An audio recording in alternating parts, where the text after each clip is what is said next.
A high-stakes showdown as President Barack Obama and challenger Mitt Romney took the stage in Denver to go head-to-head for the first time. An estimated 60 million Americans tuned in to watch this critical moment in an often contentious presidential campaign. With the election just 34 days away, crucial swing voters still undecided. With Romney trailing in the polls, time running short, tonight could be his turning point. Here's how it went down. They came out, shook hands, ready for the main event. But President Obama began soft, very soft. A shout out to the First Lady. I just want to wish, sweetie, you happy anniversary and let you know that a year from now we will not be celebrating it in front of 40 million people. Romney graciously followed suit with an easy quip. And congratulations to you, Mr. President, on your anniversary. I'm sure this was the most romantic place you could imagine, here with me. And then they got down to business. The subject, jobs. Romney took it to the president from the get-go. Middle-income families are being crushed. It was clear and direct and aggressive. Romney seemed on his game and ready for a fight, hammering away at the grim economic track record of the last 4 years.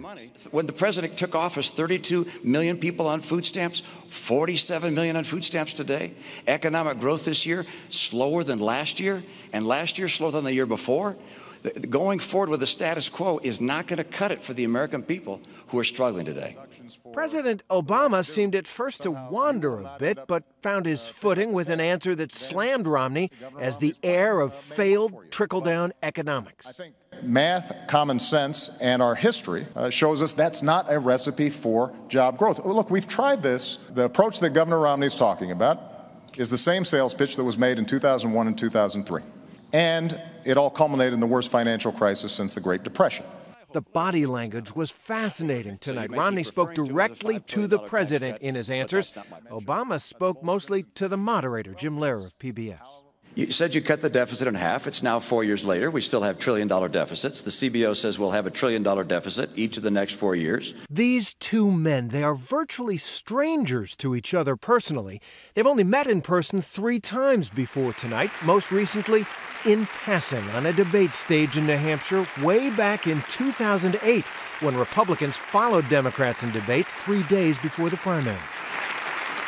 And there was this brief encounter on the campaign trail in 2007. Good luck to you today. You bet. And while they have both reached the pinnacle of party politics, they are so different. Their talents and their paths to power and their debate styles. So much at stake on that stage tonight. This showdown comes at what might be the critical moment in this campaign, a hinge of political history. Polls show the race tightening, just 34 days left in this campaign. And you can already sense in the crowds the special energy of the home stretch.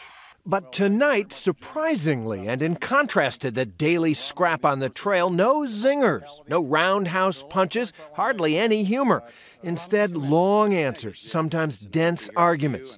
The president struggled to score points on what polls show is Romney's biggest vulnerability. Most voters believe he favors the rich, and Obama tried to portray the Romney-Ryan plan for Medicare in that light. When you move to a voucher system, you are putting seniors at the mercy of those insurance companies. And over time, if traditional Medicare has decayed or fallen apart, then they're stuck. For his part, Romney zeroed in on what may be Obama's big vulnerability, the unpopularity of his health care plan, and the sense that he took his eye off the economic ball when he pushed for it. I just don't know how the president could have come into office facing 23 million people out of work, rising unemployment, an economic crisis at the kitchen table, and spent his energy and passion for 2 years fighting for Obamacare instead of fighting for jobs for the American people. President Obama and Governor Romney have been battling it out on the stump, barnstorming the swing states and flooding the airwaves with increasingly negative ads. Obama quietly ended work requirements for welfare. You wouldn't have to work and wouldn't have to train for a job. In the crosshairs on the stump and in the Obama ads, 47% of the people who will vote for the president no matter what. That infamous tape of Romney seeming to write off millions of Americans. Who believe that they're entitled to health care, to food, to housing. But astonishingly, in the debate tonight, those comments never came up. Obama declined an opportunity or simply whiffed when given the chance. When he was asked a broad question on the role of government, he ended up talking about, well, something. In the middle of the Civil War, Abraham Lincoln said, let's help to finance the Transcontinental Railroad. Romney's response was clear, practiced, and forcefully delivered. We have a responsibility to protect the lives and liberties of our people, and that means a military second to none. I do not believe... At the end, they shook hands, and then a moment of togetherness, the Obamas and the Romneys on stage.